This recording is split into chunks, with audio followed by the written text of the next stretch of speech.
encargado de cuando había carta llamar al que era, o cuando había un paquete, o cuando habían problemas, intervenir entre los sicarios y los presos, y coger el primer golpe porque había que cogerlo, y avisar y estar siempre a la viva para saber cuando iba a haber requisa, cuando había movimientos extraños, y gritarlo bien alto: ¡es posible! Todo el mundo se ponía en atención. Todos oían al rejero porque lo respetaban, porque sabían que no le iba a echar una mentira, que le iba a decir verdades, y había que estar atento tanto de día como de noche. El más famoso de los gritos era ¡paquete!, cuando había paquete que no era para todo el mundo, y el otro grito era ¡cubre para el recuento! El recuento realmente se produce 2 veces al día en presidio, por la mañana y por la tarde. Es decir, al amanecer entraba un guardia que ahora recuerdo muy famoso, que se llamaba Naranjito, el cual entraba con un sable de caballería.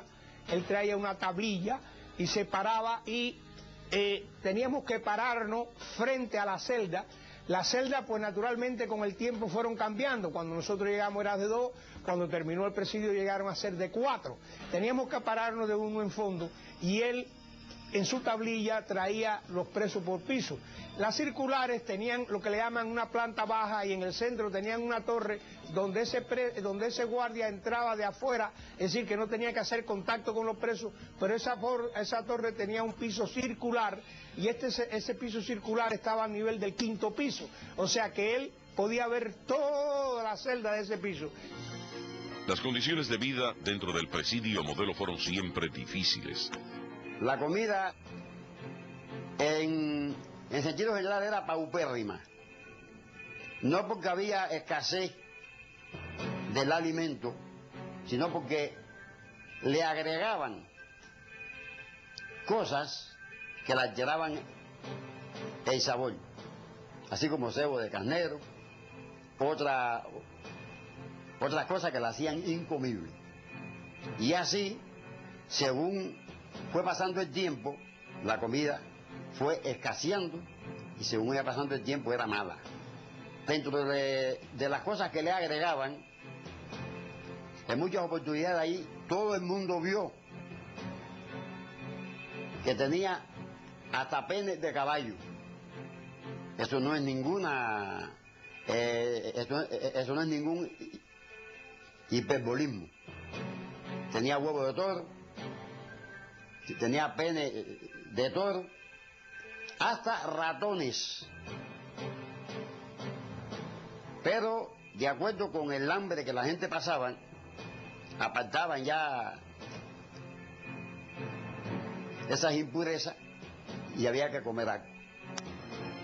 Desde un comienzo, el régimen castrista intentó imponer planes de trabajo forzado, con el objetivo de doblegar la voluntad de los prisioneros políticos. Llegó el teniente Carrao, que era el director del penal, rodeado de un grupo de guardaespaldas y de sicarios que venían todos enfurecidos, y nos da la orden de que el enemigo estaba amenazando con invadir y que teníamos que cavar trincheras. Cuando él dio a conocer eso en la forma que lo dio a conocer, pues yo creo que, estoy casi seguro que si no fui el primero, fui el segundo que gritamos o le dijimos al teniente que no hacíamos ese trabajo. Yo recuerdo que entre los que estuvo al lado mío en esos momentos estaba un señor que ya murió, Basilio Cuellar Camejo, que era un señor de mi pueblo, que yo no sabía ni que estaba ahí en Isla de Pino en esos momentos, y fue el segundo en respaldarme a mí en mi actitud. Ahí se fueron sumando otros y comenzaron a abrir fuego por encima de nosotros y amenazarnos, y enseguida las golpizas. Yo recuerdo que a mí me dieron una golpiza ese día, que el traslado del lugar ese de la dirección al pabellón de castigo, yo ni me enteré cuando recobré el conocimiento ya en horas de la tarde.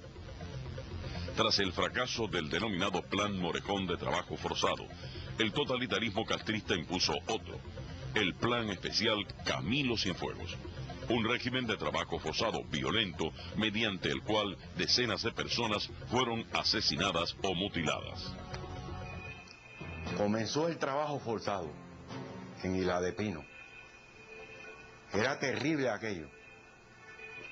Eran al amanecer del día hasta el anochecer. El trabajo era muy violento, la agresión por parte de los militares era muy dura. Ellos habían dividido toda la población de Isla de Pino, lo que nos sacaban a trabajar a todos, éramos alrededor de unos 5.000 presos, poco más de 5.000 presos éramos. Toda la población del penal la habían dividido en bloques, habían varios bloques por cada circular, cada bloque se constituía de algunas brigadas, generalmente eran 4 brigadas, aunque la cantidad era variable. Cada grupo, cada bloque salía junto y llevaban alrededor de unos 20 y pico de guardias, armados todos con fusiles, y generalmente un cabo y un ayudante. Eran 2 cabos, pero uno era el jefe y el otro era el ayudante, y nos obligaban a trabajar generalmente cortando pangola, limpiando los toronjales que habían en Isla de Pino, recogiendo las toronjas. Además había una brigada que la usaban en las canteras de mármol de Isla de Pino. Ese era un trabajo especialmente difícil, y ahí en esa brigada, por cierto, habían metido un montón de muchachos jóvenes, generalmente los grupos más que habían sido de la universidad, abundaban ahí en ese grupo, y ese fue un bloque donde el trabajo fue especialmente muy severo.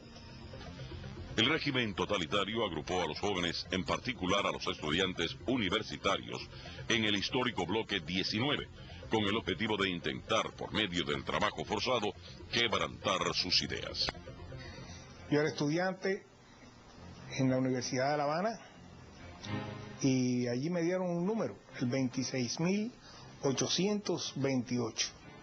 A partir de que llegué hasta el final, me llamaron por ese número. Como yo era estudiante,